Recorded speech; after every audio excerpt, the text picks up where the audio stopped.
امتوں میں جو نافرمان قومیں تھیں ان کو کیسے تباہ و برباد کیا، اس کا کچھ مختصر اجمالی تذکرہ کیا اس صورت میں اللہ نے۔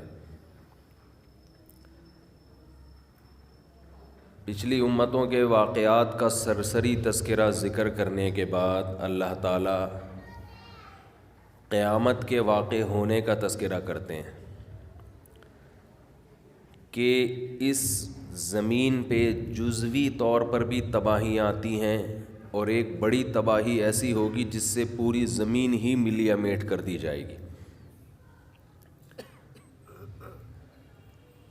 جزوی تباہیاں، کہیں زلزلے آ گئے، کہیں سیلاب آ گیا، خود انسان کی موت یہ بھی ایک انسان پر آنے والی تباہی ہے کہ وہ مر جاتا ہے، ختم ہو جاتا ہے۔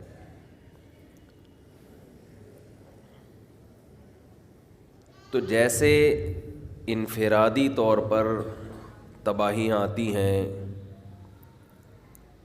تو ایسے ہی ایک ایسی تباہی آنے والی ہے جو پوری کائنات پہ برپا ہوگی، پوری کائنات اس سے متاثر ہوگی۔ فَإِذَا نُفِخَ فِي الصُّورِ نَفْخَةٌ وَاحِدَةٌ، اللہ نے فرمایا جب سور میں ایک دفعہ زور سے پھونک ماری جائے گی۔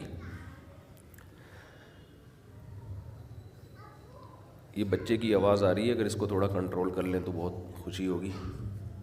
بچہ جو ہے نا بیان میں ڈسٹرب کر رہا ہے، تو میرا خیال ہے کوئی خاتون کے ساتھ آیا تو تھوڑا سا اس کو بس خاموش کرانے کی کوشش کر لیں۔ 100% تو ہو نہیں سکتا، بچے کہاں مانتے ہیں بات، کوشش کر لیں۔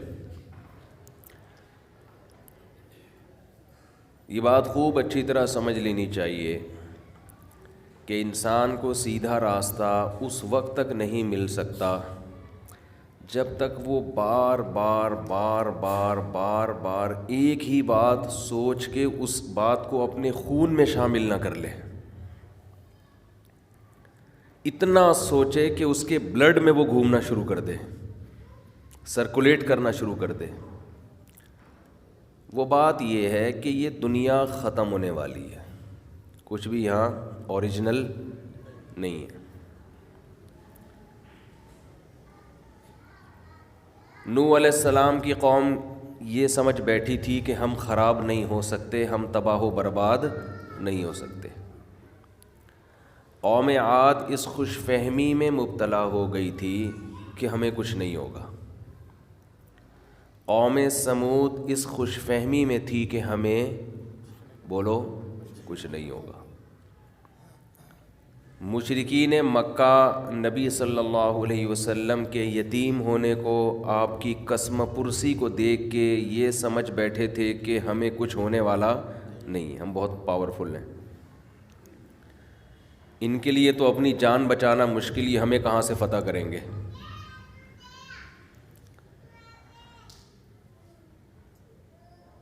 خلافت عثمانیہ بہت بڑی خلافت تھی، سمجھ بیٹھے تھے کہ یہ خلافت کبھی ختم نہیں ہو سکتی۔ ان سے بھی غلطیاں ہوئی ہیں، اللہ تو سزا دیتا ہے۔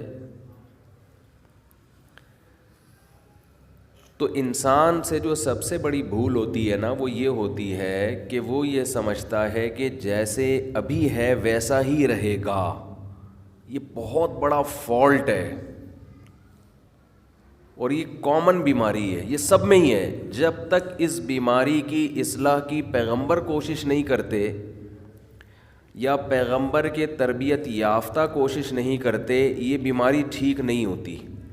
اگر پیغمبروں کے علاوہ کسی اور سے یہ بیماری ٹھیک کروائیں گے تو وہ بیمار کر دیں گے آپ کو، ٹھیک نہیں کریں گے، وہ اور بیمار کریں گے آپ کو۔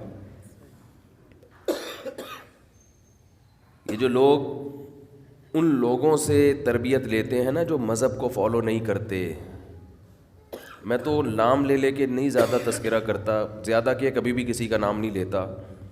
لوگوں کو اندازہ نہیں ہے کہ یہ ٹھیک ہونے کے بجائے اور بیمار ہو رہے ہوتے ہیں، خطرناک حد تک اور خرابی کی طرف جا رہے ہوتے ہیں۔ آپ کسی اناڑی سے علاج کراؤ تو بہتر ہے نا کہ علاج نہ کراتے، کیونکہ اناڑی کیا کر دے گا، کیس کو اور خراب کرے گا۔ خوب سمجھ لیں، جو مذہب کو فالو نہیں کرتے نا، مذہب کا مطلب اسلام نہیں ہے صرف، مذہب کا یعنی اسلام تو اس کی ایک تعبیر ہے نا، مذہب کا مطلب جو خدا کے علاوہ کسی اور سے پوچھتے ہیں کہ کیا کرنا ہے، اس کو مذہب کہتے ہیں. جو اللہ کے علاوہ کسی اور سے پوچھتے ہیں کہ ہمیں کیا کرنا ہے، کیا صحیح کیا غلط، کیسے سکون آئے گا زندگی میں، سیدھا راستہ کیسے ملے گا، جو اللہ کے علاوہ کسی سے پوچھتے ہیں وہ بہت برباد ہوتے ہیں. تو آج کل جو لوگوں کو موٹیویٹ کرنے والے لوگ ہیں، جو لوگوں کو گائیڈ کرنے والے لوگ ہیں، ان میں بہت سے خود اللہ سے نہیں پوچھ رہے ہوتے، ان کی ڈکشنری میں اللہ کی ویلیو ہی نہیں ہے، وہ اللہ کو اتنا فالو کر رہے ہیں جتنا کلچر اجازت دے رہا ہے. تو آپ بتاؤ، جس کی ڈکشنری میں اللہ ہی نہیں ہے، وہ گوروں سے پڑھ کے آیا ہے، غیر مسلموں سے پڑھ کے آیا ہے،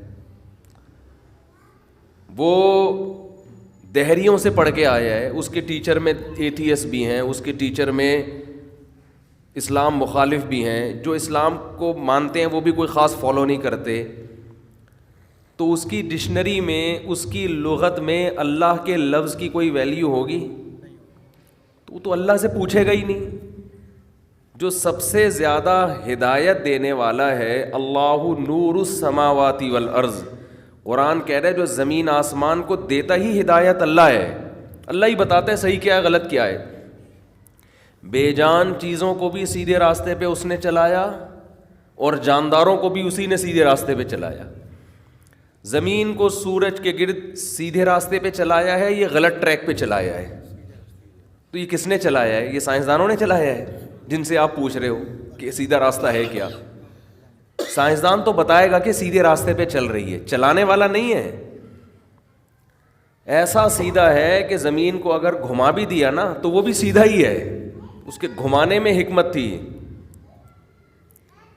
کہتے ہیں نا 23 ڈگری زمین کو اللہ نے جھکایا ہوا ہے جو سورج کی گرد گھوم رہی ہے. اس 23 ڈگری جھکنے میں بڑی حکمتیں ہیں. اگر زیادہ جھک جاتی تو سردی اور گرمی کا ڈفرینس بہت بڑھ جاتا. ہر چیز ایک بہترین انداز سے بنائی ہے اس نے، بہترین، اس سے اچھی ہو نہیں سکتی تھی. سورج کو اور زیادہ گرم کر دیتا، ہم سب تکے کباب بن کے ختم. کہتے ہیں نا 23 ڈگری زمین کو اللہ نے جھکایا ہوا ہے جو سورج کی گرد گھوم رہی ہے. اس 23 ڈگری جھکنے میں بڑی حکمتیں ہیں. اگر زیادہ جھک جاتی تو سردی اور گرمی کا ڈفرینس بہت بڑھ جاتا.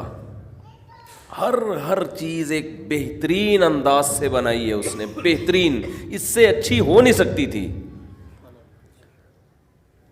سورج کو اور زیادہ گرم کر دیتا، ہم سب تکے کباب بن کے